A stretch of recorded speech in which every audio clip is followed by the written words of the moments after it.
Now, to pay dowry or not to pay dowry, that is the question that begs in the face of clauses in the marriage bill that could let men off the hook. Now, a concept that should delight many, yet when we put the question to men across the country, a surprising number said they would pay dowry even if the bill became law. They, however, asked parents to lower their demands. KTN's Wilkista Nyabwa has more.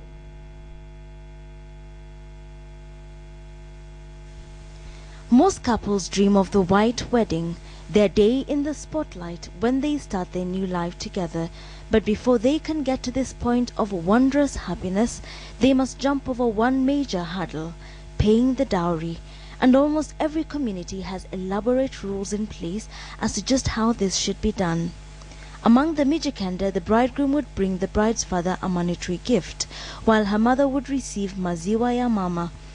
Mahari, which comprised livestock, would then be paid to the bride's family before she was married off. Watu mpaka tunasema kwamba watu huenda kufunga bibi, kufunga mlango, ni kwamba yule bibi asiweze kufuatwa na mwanamume mwingine, na ikiwa atafuatwa na mwanamume mwingine si halali. Hata mamake na babake na jamii wanamwangazia kwamba huyu aliwekewa kitu kidogo, kwa hivyo kinamlinda asiende kwa jamii nyingine. Among the Luo, a man would be required to walk to the market and select the number of goods that would make up his bride price.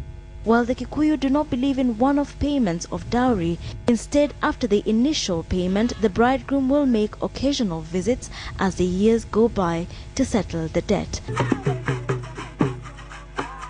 And so it goes in many communities across the country. The marriage bill, if passed, may however throw a spanner in the works.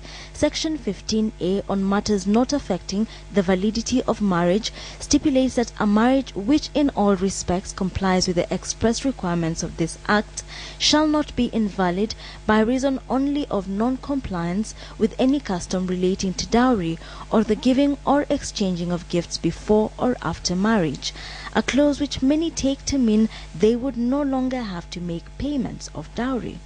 In the face of certain clauses in the marriage bill, questions abound as to whether love brewed in an African pot would be any less sweeter without the ingredient that is the dowry.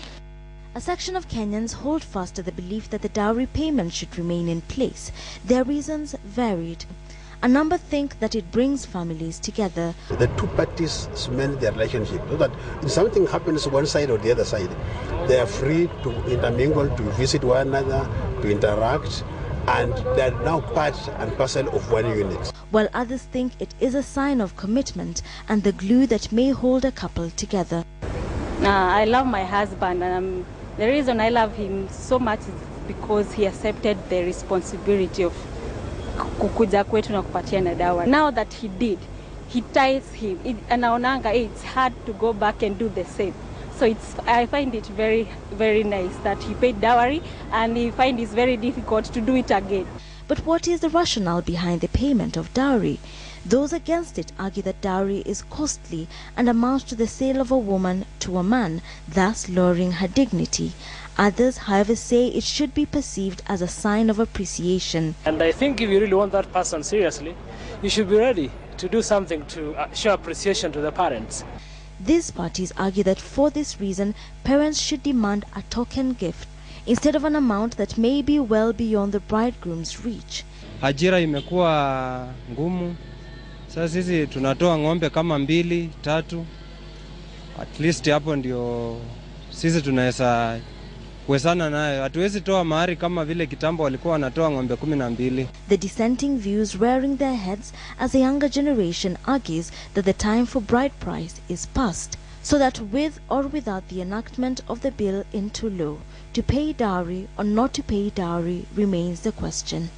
Wilkista Nyabwa, KTN Prime.